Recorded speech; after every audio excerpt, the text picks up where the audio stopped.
Chineke idimma edemma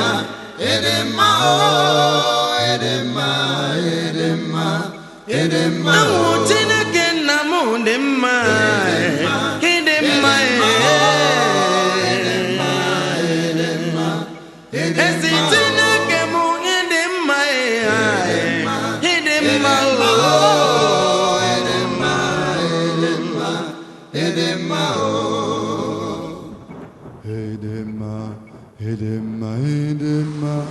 Edema, Chineke mo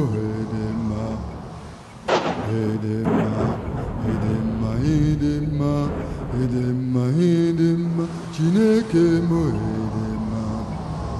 Oke mmiri na-ebu ogwe, ụgbanarị atụ egwu, Chineke medema.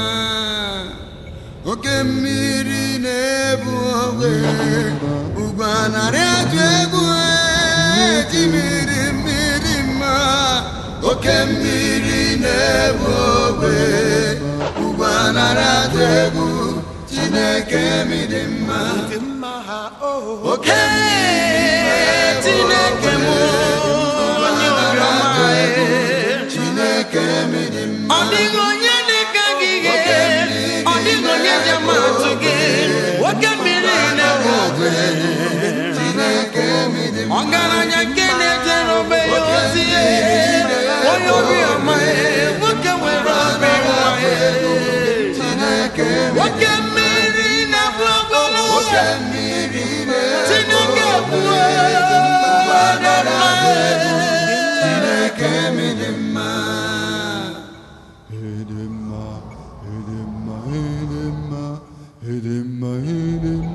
Chineke bụ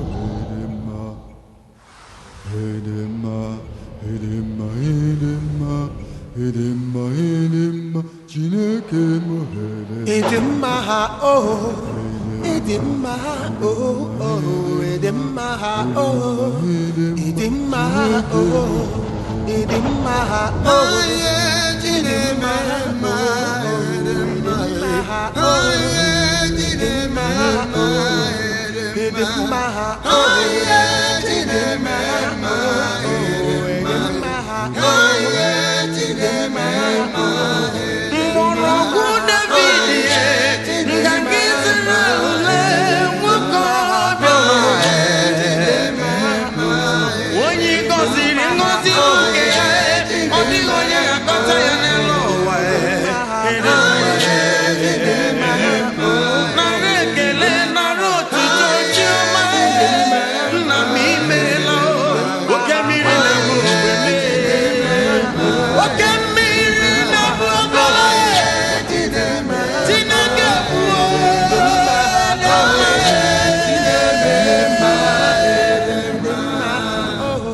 Dynamites.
wrong with this car?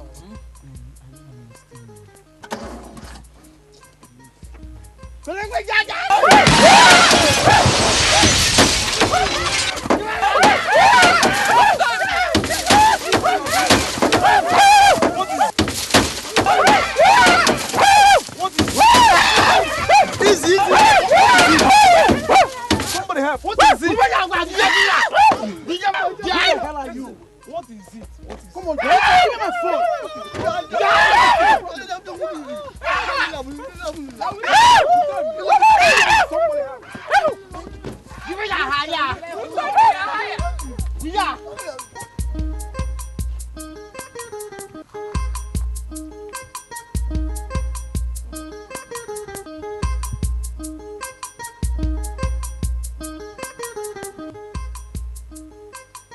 What is the meaning of this?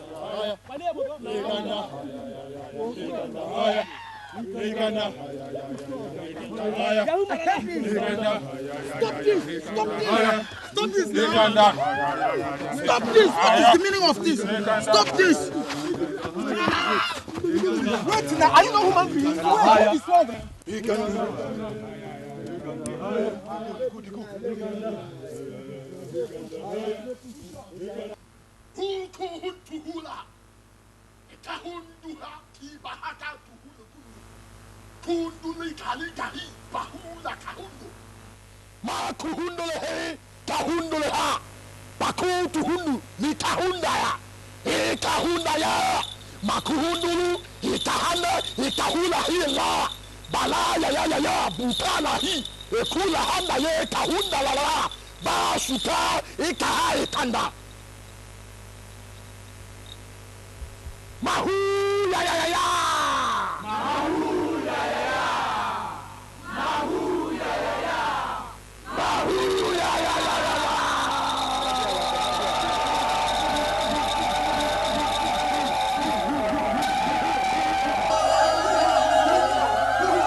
Who are you people and what are you doing in our land?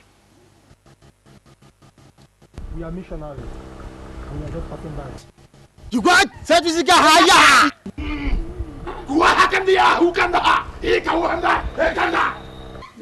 Don't you know today is a special day in our land and no stranger comes here without worshiping Ikanda, our God. We do not know the tradition of this land.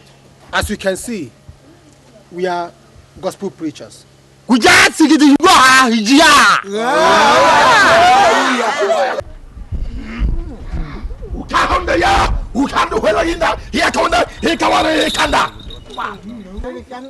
reason, you must bow down to Ikanda. We cannot worship this thing. There is only but one God, Jehovah. The lily of the valley, Jesus Christ. Hey, Ikanda!